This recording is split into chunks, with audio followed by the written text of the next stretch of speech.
Perezida Felix Antoine Tshisekedi Tshilombo wa Repubulika ya Demokarasi ya Kongo yeretse amahanga ko noneho afite gahunda yo kuguma ku butegetsi, ndetse ashimangira yuko ashyigikiye ko uru rugamba ahanganyemo na M23 rugomba gukomeza, kuko ariyo tike yonyine abona yuko izamugumisha ku butegetsi. Ese abatavuga rumwe n'ubutegetsi bwe barabivuga hiki? Leta Zunze Ubumwe za Amerika nazo zahise zigaragaza yuko zibangamiwe bikomeye cyane n'iki cyemezo. Ese ziraza gukora iki? Ibi byose tugufitiye muri aya makuru. Hanyuma abasesenguzi mu bya politike baragaragaza Felix Antoine Tshisekedi Tshilombo n'abari ku ruhande rwe bose nk'abakomeje kuryoherwa n'intambara iri kubera muri Repubulika ya Demokarasi ya Kongo. Nukubera iki? Ese byagenze gute? Ese ibingibi byo biraza kurangira habaye iki muri Repubulika ya Demokarasi ya Kongo? Ibingibi turaza kugenda tubigarukaho. Hanyuma Tshisekedi akomeje kugenda asaba imbabazi abaperezida batandukanye bo muri Afurika. Uku kubasaba imbabazi biteye gute? Ibi byose tujye kuza tubigarukaho. Niba ari ubwa mbere dusuye, nyaboneka dutera inkunga, urebe hano munsi handitse ijambo like, udukandire like, uraza kubemeje yuko aya makuru azagenda akagera ku bantu benshi, ariko kandi urabushimangiye yuko uzahora nimero ya mbere mu kuzajya ubona ibiganiro n'amakuru tudoyema gutegura no kugezaho umunsi ku munsi. Muri Repubulika ya Demokarasi ya Kongo rero ibintu byabo bikomeje kugenda bifata indi sura cyangwa se indi shusho, nyuma yuko urugamba rukomeje gushyidika, ndetse abarwanyi ba M23 bagakomeza kugenda bivuga imyato. Ntabwo ari ukwivuga imyato gusa, kubera yuko bafite icyo bashingiraho bavuga. Iyi M23 imaze kwirukana FARDC n'abambari bayo mu hantu henshi cyangwa se ahantu hanini, bagiye biruka mu birindiro byabo baragenda barahunga. Uku kubirukana rero byakomeje kugenda bizamura ipeti rya M23, ikomeza kugenda igaragara kuri kapitale. Abantu batandukanye bakavuga ngo ese kubera iki iyi M23 iri gukomeza gukora ama operation yose ikora, ariko noneho bikagaragara yuko Felix Antoine Tshisekedi Tshilombo hari aho ayorohera. Kubera iki Tshisekedi ari korohera M23? Amakuru ahari aravuga yuko Abanyamerika bamaze kuvumbura ko uyu perezida Felix Antoine Tshisekedi Tshilombo afite inyungu mu buryo bukomeye ku rugamba rukomeje kubera muri Repubulika ya Demokarasi ya Kongo. Reka tuze gusangira ijambo muri aya makuru. Uze kuri hano munsi handitse commentaire, wandike igitekerezo cyawe, ubundi turushaho kugera tubana 5 kuri 5. Sasa rero wahita wibaza ngo ese inyungu Tshisekedi ari buze kugira muri uru rugamba ni iyihe, nyuma yuko ashoye amafaranga menshi cyane kugira ngo areko yatsinda M23, ariko bikaza kurangira noneho iyi M23 ihindutse imbeheye.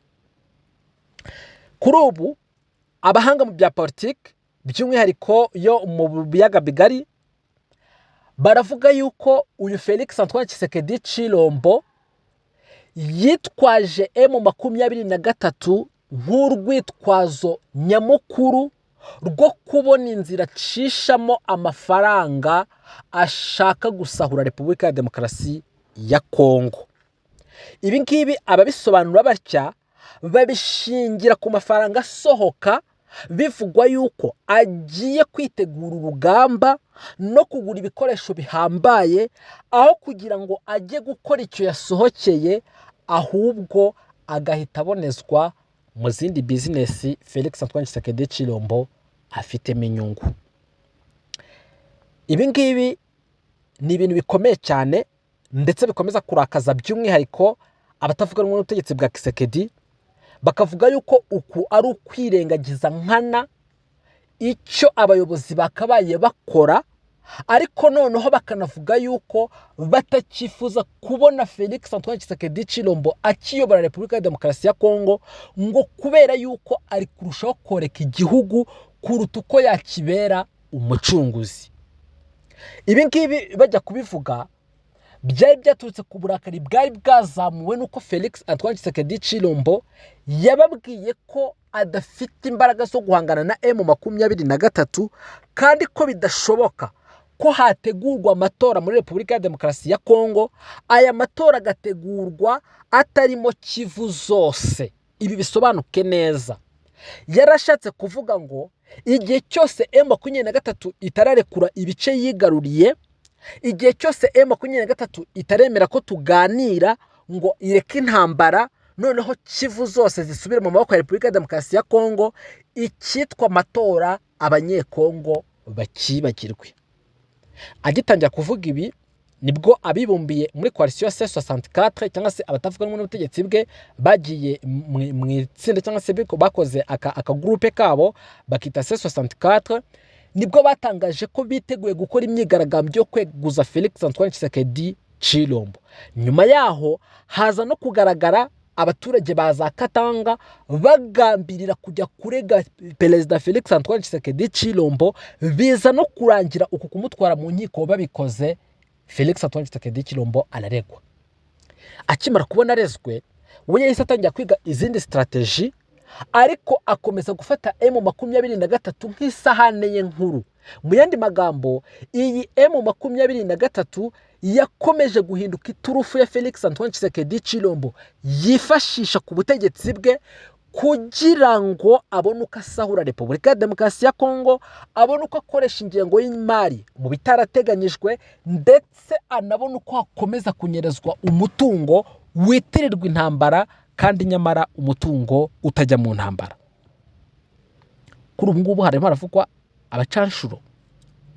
Aba bacanshuro bahabwa amafaranga atagira ingano kugira ngo baze ku rugamba, ariko nubwo bimeze gutyo amafaranga aba yabaye recorded cyangwa se yandikwa ko yabahawe, aba bacanshuro ntabwo ariyo bahabwa, ahubwo bahabwa makeya ugereranyije n'abayasohotse. Bishatse kuvuga ngo aba bacanshuro kuza kwabo ngo bahangane na M23 nagakingirizo ko kubona uko basahura igihugu, haba kubari ku ruhande rwa Felix Antoine Tshisekedi Tshilombo kugeza no kuri mwenyewe Felix Antoine Tshisekedi Tshilombo, kuko asanzwe abizi. Ibi ngibi rero abanyekongo barabimenye ndetse barareba babona nta kintu cyo kubikoraho gihari, ahubwo bafata initiative yo kuvuga ngo twebwe turahangana nuko atari bwongeye kwiyamamaza ndetse tumukure ku butegetsi hakiri kare, kugira ngo byibuza nitumara kumukura ku butegetsi noneho tuze kuba twisanzuye.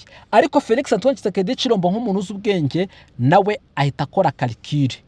Aravuga ngo jewe ikintu ndi bwikorere cyangwa se ukuntu ndi bubigenze, ngiye kugenda mfate abayobozi bo mu makaritier muri Repubulika ya Demokarasi ya Kongo, nimara gufata abayobozi bo mu makaritier bagira inshuti zanjye, ariko noneho naniyegereze abaperezida ba Afurika kugira ngo aba baperezida bazamfashe, bamwe bame support y'abasirikare, abandi bame support yo mu bundi buryo, ariko nsinde M23 noneho nze kwigarurira ijambo ry'abanyekongo.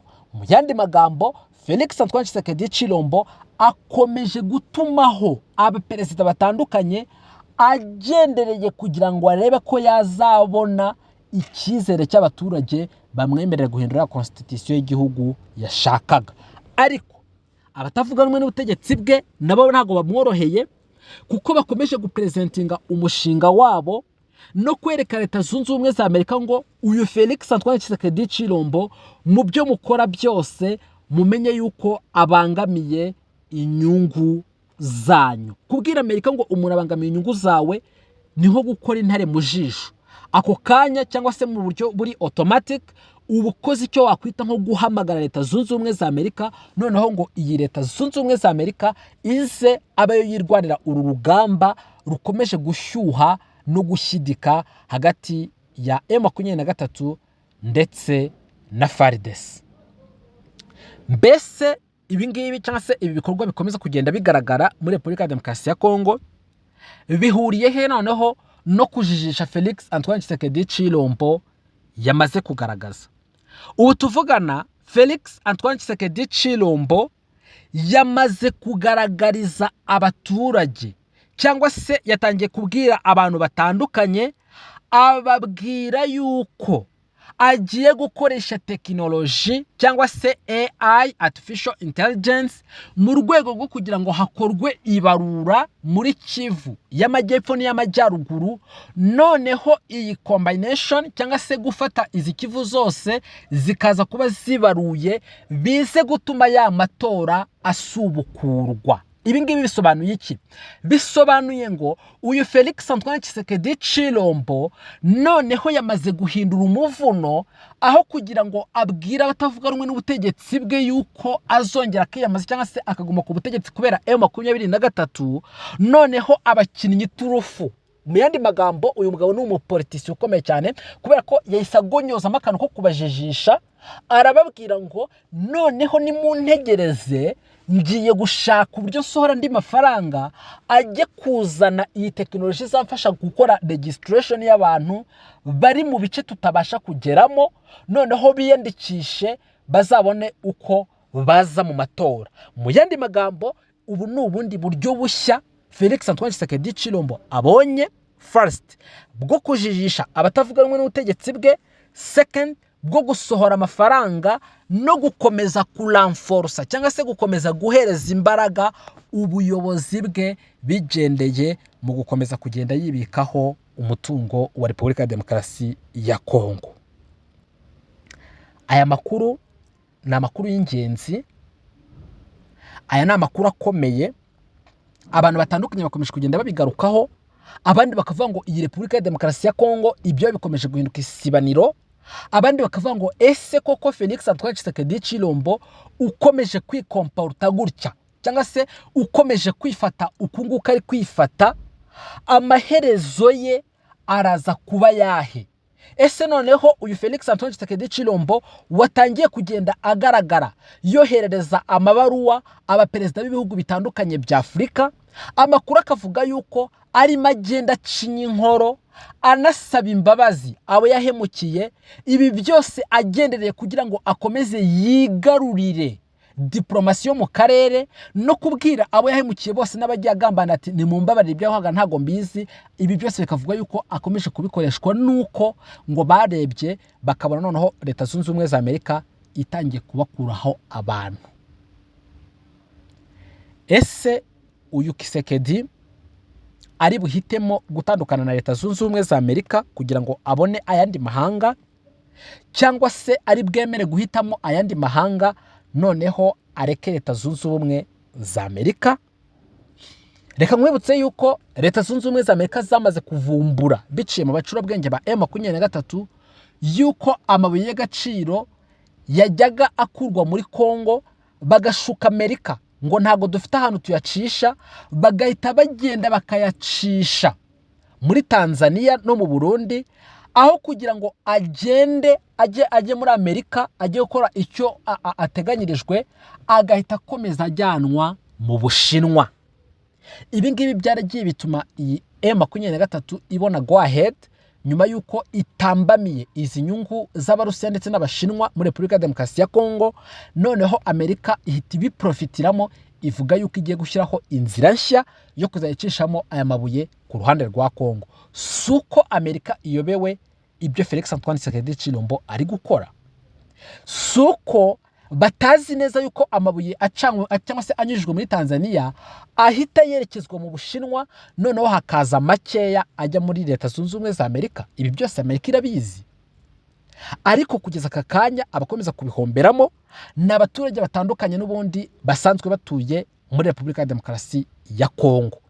Benshi bakibaza ngo ese amaherezo y'uru rugamba azaba yahe, ko aho kugira ngo rube urugamba ruri hagati ya M23 na FARDC ahubwo rwahindutse cyangwa se hahindutse isibaniro cyangwa se ihuriro ry'imirwano y'ibihugu bihakura inyungu kuruta uko yaba imirwano y'abanyagihugu.